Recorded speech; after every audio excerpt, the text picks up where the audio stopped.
दोस्तों 2020 SCMAR 2107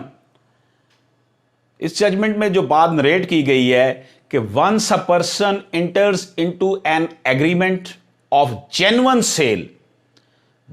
then there remains no moral or legal justification for him to challenge the validity of such sale। एक बंदा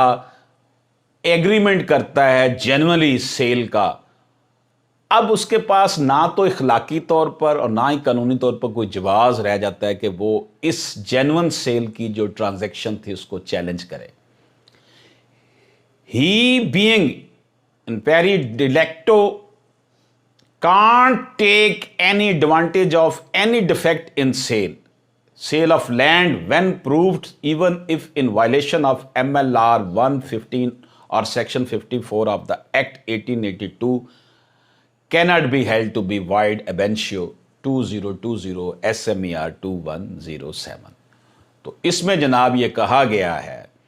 कि वो कोई ऐसा एडवांटेज